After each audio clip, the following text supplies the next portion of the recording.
വേദപുസ്തകത്തെ ലോകം തള്ളിക്കളഞ്ഞിരിക്കുന്നു. വേദപുസ്തക പ്രവചനത്തിന് ലോകം ഒരു വിലയും കൊടുക്കുന്നില്ല. ലോകത്തിൽ നമ്മൾ യൂട്യൂബ് നോക്കിയാൽ, ഫേസ്ബുക്ക് നോക്കിയാൽ ലോകം ഉയർത്തി കാണിക്കുന്ന 2-3 പ്രവാചകന്മാരാണ്. ആരൊക്കെയാ? ബാബ വാങ്കെ, മറ്റൊരാൾ നോസ്ട്രദാമസ്, ക്രൈസ്തലോ, പിന്നെ വേറൊരു സ്ത്രീയുണ്ട്. ഇങ്ങനെ ഒരു 2-3 പ്രവാചകരിൽ ലോകം ശ്രദ്ധ കേന്ദ്രീകരിച്ചു. കാരണം എന്താ? അവർ ചില കാര്യങ്ങളൊക്കെ പറഞ്ഞിട്ടുണ്ട്, അത് നടന്നിട്ടുണ്ട്. ജീൻ ഡിക്സൺ പറഞ്ഞ പല കാര്യവും നടന്നു. ഇന്ദിരാഗാന്ധിയുടെ മരണത്തെക്കുറിച്ച് ജീൻ ഡിക്സൺ പറഞ്ഞു, അതങ്ങനെ തന്നെ നടന്നു. റോമിലെ ഒരു രാജാവിൻ്റെ മരണത്തെക്കുറിച്ച് നോസ്ട്രദാമസ് പറഞ്ഞു, അതങ്ങനെ തന്നെ നടന്നു. ബാബ വാങ്കെ ചില കാര്യങ്ങൾ പറഞ്ഞു, അതങ്ങനെ തന്നെ നടന്നു. അപ്പം അവർ പറഞ്ഞ ചില ഒറ്റപ്പെട്ട കാര്യങ്ങൾ അങ്ങനെ തന്നെ നടന്നതുകൊണ്ട്, നോസ്ട്രദാമസ് പറഞ്ഞ എല്ലാ കാര്യവും നടന്നുമില്ല. അവർ പറഞ്ഞ ചില ഒറ്റപ്പെട്ട കാര്യങ്ങൾ അങ്ങനെ തന്നെ നടന്നതുകൊണ്ട് ലോകം അവരെ ഉയർത്തിപ്പിടിക്കുന്നു. പക്ഷെ അതിനേക്കാളൊക്കെ എത്രയോ ഉന്നതമായ പ്രവചനങ്ങളാണ് ദൈവത്തിന്റെ വചനത്തിലുള്ളത്. ഇതാളുകൾ വിശ്വസിക്കുന്നില്ല. കാരണം എന്താ? ഇത് വേണ്ട വിധത്തിൽ അവതരിപ്പിക്കപ്പെടുന്നില്ല. ഇതൊന്ന് എടുത്തു പറയണ്ടേ? ഇതെടുത്ത് പറയാൻ തുടങ്ങുമ്പോൾ നമ്മളിങ്ങനെ അനങ്ങാതിരിക്കും. എന്നാൽ ഞാൻ 2 കൈയും തുടങ്ങി, 2 കൈയും ഉയർത്തിക്കൊണ്ട് ആയിരക്കണക്കിന് ആളുകൾ ദൈവസഭയിലേക്ക് വരാൻ പോകുന്നു എന്നിങ്ങനെ ചെലച്ചോണ്ടിരുന്നാൽ ഭയങ്കര ഊർജമായിരിക്കും. 3 മണിക്കൂർ അങ്ങനെ ചെലയും കഴിഞ്ഞ് ഞാൻ പോകുമ്പം എൻ്റെ പോക്കറ്റിലൊരു വലിയ കവറും കിടക്കും. ആൾക്കാർ മുഴുവൻ വീട്ടുകൾ പോകും. പക്ഷെ കുറേ പേര് പറയും, എന്നാ ശ്രൂഷിയായിരുന്നു അല്ലേ, കൈ കണ്ടോ ഇപ്പോഴും രോമാഞ്ചം മാറിയിട്ടില്ലെന്ന്. ദൈവത്തിൻ്റെ വചനമാകുന്ന ബൈബിളിലെ പ്രവചനങ്ങൾ 2-3 പ്രവചനം പെട്ടെന്നൊന്ന് എത്തി നോക്കിച്ച് ഞാൻ ഇന്ന് രാത്രി അവസാനിപ്പിക്കുക. പത്രോസ് എഴുതിയ 2-ാം ലേഖനം 3-ാം അധ്യായം അതിൻ്റെ 10-ാം വാക്യം പെട്ടെന്ന് ഒന്ന് വായിക്കാം. പത്രോസ് എഴുതിയ 2-ാം ലേഖനം 3-ാം അധ്യായം 10-ാം വാക്യം. എന്നെ ബൈബിളിലേക്ക് തിരിച്ചുവിട്ട പ്രവചനം അതാ. അവൻ ഇച്ഛിച്ച് നിങ്ങളോട് ദീർഘക്ഷമ കാണിക്കുന്നതേയുള്ളൂ. കർത്താവിന്റെ ദിവസമോ കള്ളനെ പോലെ വരും. കർത്താവിന്റെ ദിവസമോ കള്ളനെ പോലെ വരും. അന്ന് ആകാശം കൊടുമുഴക്കത്തോടെ ഒഴിഞ്ഞു പോകും. മൂലപദാർത്ഥങ്ങൾ. അതാണ് പ്രവചനം. അതാണ് പ്രവചനം. എന്നെ അമ്പരപ്പിച്ച ആദ്യത്തെ ബൈബിൾ പ്രവചനമാണ്. ഒരു പെന്തക്കോസ്ത് കുടുംബത്തിൽ ജനിച്ചു വളർത്തപ്പെട്ട വ്യക്തിയാണെങ്കിലും എസ്എഫ്ഐയും ഡിവൈഎഫ്ഐയുമാണ് മനുഷ്യന് പ്രവർത്തിക്കാൻ കൊള്ളുന്ന സംഘടനകളെന്ന് വിചാരിച്ച് ജീവിച്ചൊരു കാലഘട്ടത്തിൽ ബൈബിളിനെ കേവലം ചവറ്റുകുട്ടയിൽ വലിച്ചെറിയേണ്ട ഒരു പുസ്തകമാണെന്ന് ചിന്തിച്ച കാലഘട്ടത്തിൽ എൻ്റെ ശ്രദ്ധ തിരിച്ചൊരു ഭാഗമാത്. കർത്താവിന്റെ ദിവസമോ കള്ളനെ പോലെ വരും. കള്ളനെ പോലെ വരും. അന്ന് ആകാശം കൊടുമുഴക്കത്തോടെ ഒഴിഞ്ഞു പോകും. അന്ന് മൂലപദാർത്ഥങ്ങൾ കത്തിയഴിയുകയും ഭൂമിയും അതിലുള്ള പണികളും വെന്തുപോകുകയും ചെയ്യും. മൂലപദാർത്ഥങ്ങൾ കത്തിയഴിയുകയും ഭൂമിയും അതിലുള്ള പണികളും വെന്തുപോകുകയും ചെയ്യും. മതി. മൂലപദാർത്ഥങ്ങൾ കത്തിയഴിയുകയും, എന്താ അവിടെ എഴുതിയിരിക്കുന്ന? ഇംഗ്ലീഷ് വായിക്കുമ്പോഴേ പ്രവചനം മനസ്സിലാകത്തുള്ളൂ. എലമെന്റ് ഷാൽ മെൽറ്റ് വിത്ത് ഫെർവെന്റ് ഹീറ്റ്. എലമെന്റ്, ഒരു പദാർത്ഥത്തിന്റെ ഏറ്റവും ചെറിയ കണികയായി വിശ്വസിപ്പിക്കപ്പെട്ട എലമെന്റ് അത്യധികമായ ചൂടിനാൽ അഴിയും, വിഭജിക്കപ്പെടും. 1945 വരെയുള്ള ഓക്സ്ഫോർഡ് ഡിക്ഷണറികൾ, അല്ലെങ്കിൽ ബ്രിട്ടാനിക്ക എൻസൈക്ലോപീഡിയ, അമേരിക്കൻ എൻസൈക്ലോപീഡിയ, ഇവയൊക്കെ പരിശോധിച്ചാൽ എലമെന്റിന് കൊടുത്തിരിക്കുന്ന ഡെഫിനേഷൻ എന്തായിരുന്നു? An element is an ultimate constituent of a matter which cannot be further separated. Element എന്ന് പറയുന്നത് ഒരു പദാർത്ഥത്തിന്റെ ഏറ്റവും ചെറിയ കണികയാണ്. അതിനെ പിന്നെ വിഭജിക്കാൻ സാധ്യമല്ല. 1945 വരെ ശാസ്ത്രം അതാണ് പറഞ്ഞത്. എന്നാൽ 2000 വർഷങ്ങൾക്ക് മുൻപ് ഒരു മുക്കുവൻ എഴുതി വെച്ചിരിക്കുകയാണ്, മൂലപദാർത്ഥം കത്തിയഴിയും, ഭൂമിയും അതിലുള്ള പണികളും വെന്തുപോകും. ചരിത്രം നമുക്കറിയാം. 1945 ഹിരോഷിമയിൽ ബോംബ് വീണപ്പോൾ സംഭവിച്ചതാ. അമേരിക്കയിലെ ചിക്കാഗോ യൂണിവേഴ്സിറ്റിയിൽ വെച്ച് ഇറ്റാലിയൻ ശാസ്ത്രജ്ഞനായ എൻറിക്കോ ഫെർമിയും ഓപ്പൺഹൈമറും ഒക്കെ അടങ്ങുന്ന ഒരു സംഘം ചരിത്രത്തിൽ ആദ്യമായി എലമെന്റിനെ വിഭജിച്ചു. അപ്പോൾ ശാസ്ത്ര ഗ്രന്ഥങ്ങൾക്ക് തിരുത്തി എഴുതേണ്ടി വന്നു.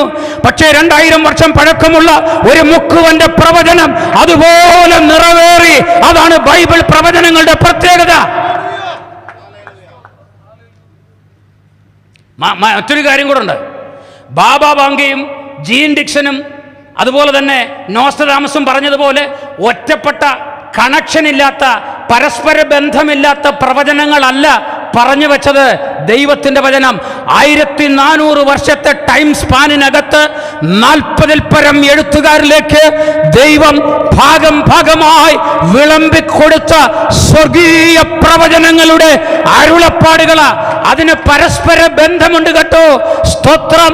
യേശുക്രിസ്തു ജനിക്കുന്നതിന് 7 നൂറ്റാണ്ട് മുൻപ് ദാനിയേൽ എന്ന പ്രവാചകന്റെ ഏൽപ്പിച്ച വേദഭാഗമുണ്ട്.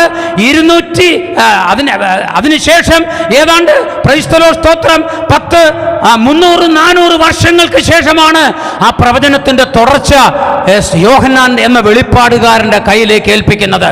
അവിടെ ഒരു കാര്യം വളരെ വ്യക്തമാണ്. ഒരു ഒറ്റ പദ്ധതിയുടെ വിവിധ വശങ്ങളാണ് ചൂണ്ടിക്കാണിക്കുന്നത്.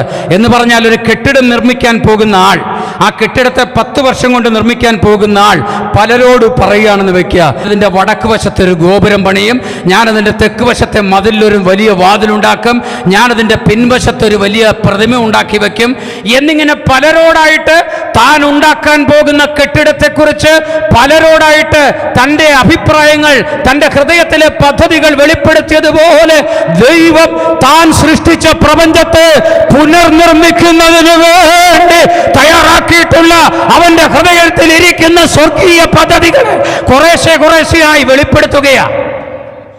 ഈ പ്രവചനങ്ങൾ ഇങ്ങനെ പഠിച്ചുകൊണ്ട് ചരിത്രം നോക്കണം. ഞാൻ ഞെട്ടിപ്പോയി ആ പ്രവചനം കണ്ടിട്ട്.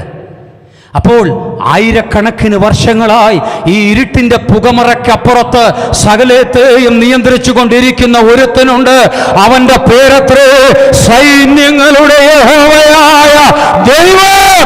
ഇന്ന് അവൻ എത്ര പേർക്ക് മഹത്വം കൊടുക്കാൻ കഴിയും? എത്ര പേർ ആ ദൈവത്തെ കരങ്ങൾ ഉയർത്തി മഹത്വപ്പെടുത്തും?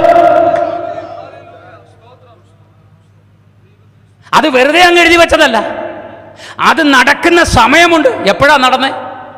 1945 രണ്ടാം ലോക മഹായുദ്ധത്തിൽ ഹിരോഷിമയിൽ ബോംബ് വീണപ്പോൾ അത് സംഭവിച്ചു. ആ ബോംബ് പൊട്ടിയതിന് താഴെയുള്ള ഭൂമി ഉരുകിത്തിളച്ച് വേറൊരു സാധനമായി മാറിപ്പോയി. മണ്ണല്ല, മണലല്ല, അത് മറ്റെന്തോ ആയി മാറിപ്പോയി.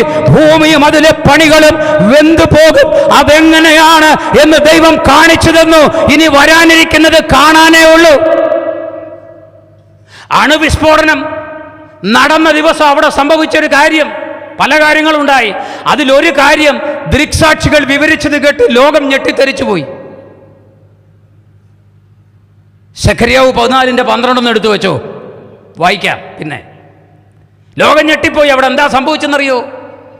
ബോംബ് പൊട്ടി പെട്ടെന്ന് നിലത്ത് നിൽക്കുന്ന ചിലരുടെ കണ്ണുകൾ പൊരിച്ച് തലച്ചോറ് ഒഴുകി താഴോട്ട് വന്നു. നാക്ക് അഴുകി താഴോട്ടൊഴുകി.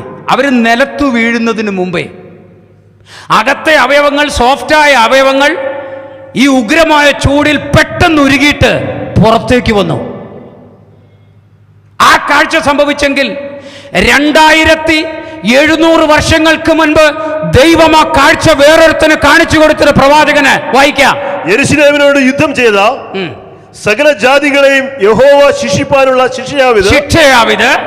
അവർ നിവർന്നു നിൽക്കുമ്പോൾ തന്നെ അവരുടെ മാംസം ചീഞ്ഞൊഴുകി പോകും. അവർ നിവർന്നു നിൽക്കുമ്പോൾ തന്നെ, അവർ മരിച്ച് നിലത്ത് വീഴുന്നതിന് മുൻപേ അവരുടെ മാംസം ചീഞ്ഞൊഴുകി ഒഴുകും.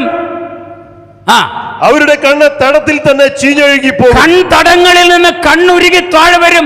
അത് കഴിഞ്ഞ ആള് നിലത്ത് വീഴുന്നത്. വായിക്കാം.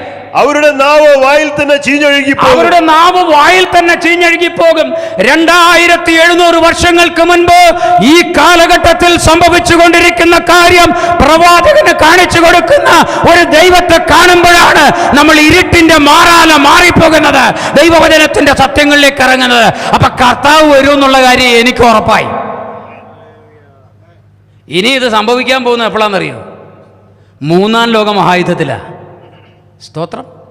3-ാം ലോക മഹായുദ്ധത്തിന് വേണ്ടിയിട്ടുള്ള ദൈവത്തിൻ്റെ പൂർവകാല പദ്ധതി. ആ പൂർവകാല പദ്ധതിയിൽ സംഭവിക്കാനിരിക്കുന്ന പല കാര്യങ്ങളിൽ ചിലതാ. അതെല്ലാം കൂടെ പ്രസംഗിക്കാൻ എനിക്ക് സമയമില്ല. സ്തോത്രം. വലിയ ദുരന്തം വരികയാണ്. ഞാൻ പറഞ്ഞു വന്നത്, ആയിരക്കണക്കിന് വർഷങ്ങളായി ജീവിച്ചിരിക്കുന്ന അദൃശ്യനായ സർവശക്തനായ തന്റെ കരം കൊണ്ട് സകലത്തെയും നിയന്ത്രിക്കുന്ന ഒരു ദൈവമുണ്ട് ഈ പന്തലിനകത്ത്. ഇന്ന് രാത്രി അവിടുത്തെ സാന്നിധ്യമുണ്ട്. ഈ പന്തലിന് മീതെ ആകാശമണ്ഡലത്തിൽ അവിടുന്ന് വ്യാപരിച്ചു കൊണ്ടിരിക്കുന്നുണ്ട്. ആ ദൈവത്തിങ്കിലേക്കുള്ള പോക്കായിരിക്കണം വെളിച്ചത്തിലേക്കുള്ള പോക്ക്.